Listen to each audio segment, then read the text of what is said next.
Hey guys, and welcome to LoudsCast with TGN.TV. In this video guys, I'm just basically going to do some DPS tests on my Shaman. I have gone in Enhanced spec, and that is going to be the main sort of spec I'm going to be playing for PvE.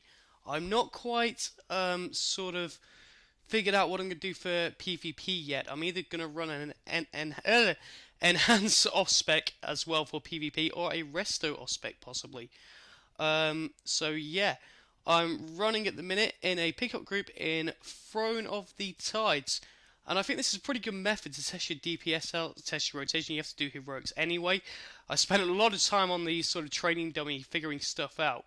And basically I thought, let's put it into practice, because you've got to duck and weave in heroics and all that sort of good stuff. Get out the fire, all that sort of stuff on the bosses. So I thought, this would be a pretty good test on my DPS and to see how I am doing. I've got recount in the bottom right hand corner, so you can track my DPS through this heroic as we run it. And at this point guys, I was thinking, what the hell is with this mage? Look at those numbers there, 17k, 18k. Oh my god, I'm thinking this guy is either ridiculously over geared or the mages are just overpowered. Yes, so we're waiting for the elevator here, and I thought I would check his gear. You'll see me doing that in a minute. Here we go, inspect. So he's got 372, 372, 359. Yeah, at this point I'm just like, yeah, he's got heroic raiding gear. No wonder he's doing such high DPS. Bear in mind, guys, my item level, as you can see there, is 348. So that's pretty much my heroic gear set. And I'm working at the minute on getting all my rep up and that sort of thing, so I can get some better gear. Just clearing some more of the trash out here, and then we'll be moving on to the first boss, I believe. That rogue isn't doing so good. So I'm doing about 10k there on this mob, guys. I found with Enhancement Shaman, your DPS really does sort of fluctuate up and down quite a lot. It's a little bit random, I'd say, you know.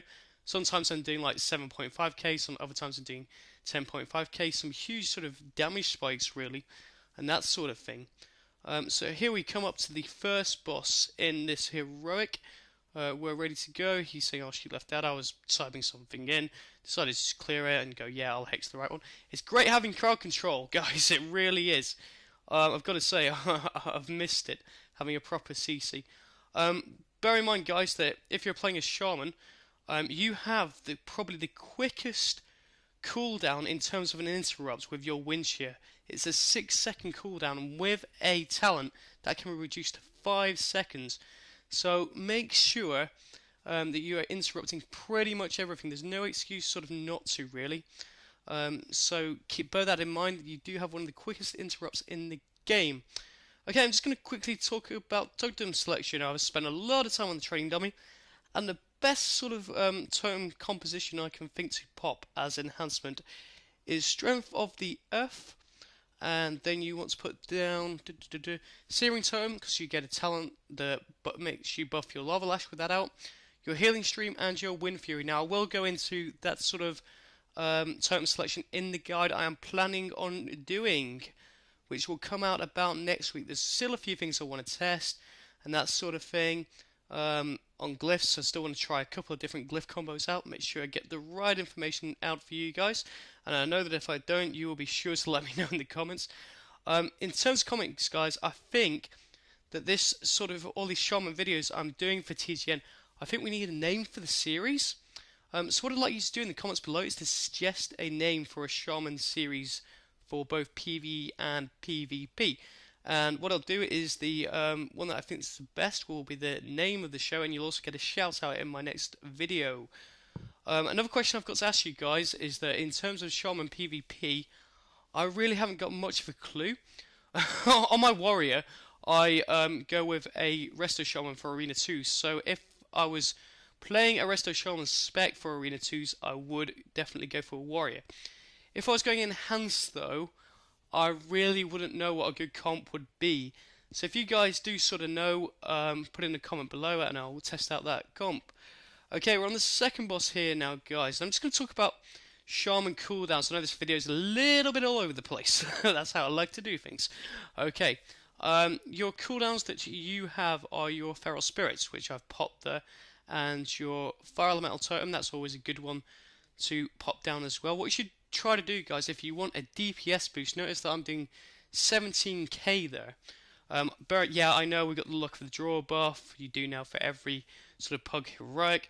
But regardless of that, what you want to do is you want to pop your feral spirits, your fire elemental totem, and then bloodlust. It means that the fire elemental and your feral spirits also get the buff for your bloodlust, which means that you get a bit of an increase on DPS on those. So that's worth sort of bearing in mind.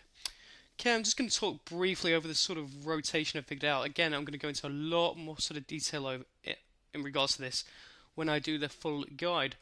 What I'd like to open with, guys, let's just run down here and we'll get to a mob and you're going to see this. I'm thinking, where the hell are they going? I'm going to use a teleporter. So there we go, back into the bottom. We're zooming along. Yep, this is at double speed. Bear in mind, guys, you've got Ghost Wolf, use it.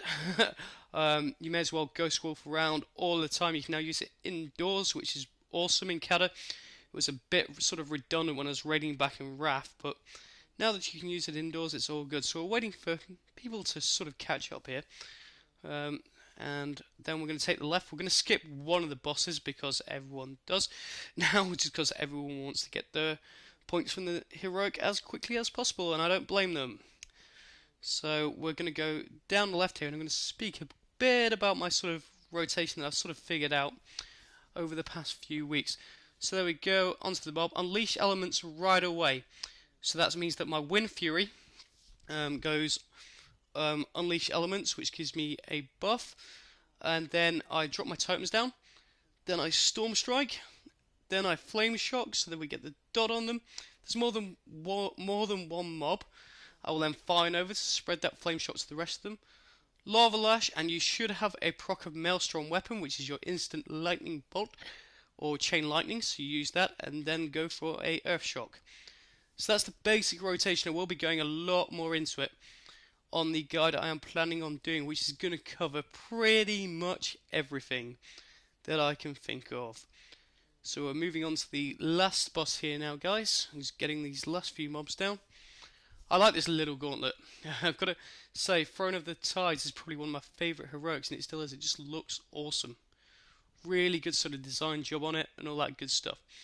So here we go, on to the last boss here. And let's see how the DPS, or my DPS, fares for this one. So, little mobs there, big mob there, I go straight for that. Going through the rotation I just briefly sort of discussed. Here we go. Big mob, he's going to do his AoE on the ground, which I'm going to have to get out of in a second. There we go, get out of that. And then he goes boom. There we go, he's down. Just trying to think, is there anything else I wanted to sort of cover in this video? Gone through the totems, gone through it briefly on... Oh, that was it. A macro that you want to use, and this is a really simple macro, is you want to do /cast Unleash Elements and /cast Wind Fury Weapon, so that you always get your Wind Fury Weapon back on your main hand weapon, and that means that you don't have to push it manually. So that's a good little macro for you to use. What do you want on your weapons? You want Wind Fury on your main hand, Flame Tongue on your offhand, and you always want to have Lightning Shield on. So that pretty much covers that. Again, guys, I know I've said it a few times now, but I will go more into that when I do the full sort of guide for enhancement. So we're on to phase 2 on this boss now. Getting these guys down. How's my DPS? 10.7k. It's pretty good for 348. Yep, I know, again, we got the look of the draw. But it's doing quite nicely. I don't know why this mage is in here, to be quite honest. If he's got sort of heroic raiding gear, why is he doing a random heroic? Sorry, I'm just sort of curious here, you know. If you guys can think of any sort of reason as to why he'd be doing that, let me know. And here we go, we get enlarged. And we're going to kill the big giant octopus thing, which is spraying ink at us, which looks quite inappropriate if you ask me. Yeah, so the DPS is really going to climb now, because obviously we get the damage buff from the enlarge. So here we go. And there we go, he's gone away to fight another day. And there we go, heroic Throne of Tides complete. I know I didn't do a guide on Throne of Tides, but to be honest, guys, there's about 100 guides on Throne of Tides out there, so it's a bit pointless. I just wanted to do a bit of a sort of DPS rundown. I hope you were following recount in the sort of bottom right there. Any suggestions are always welcome. Comment below and thumb up this video if you liked it. I'll see you next time, guys. Bye.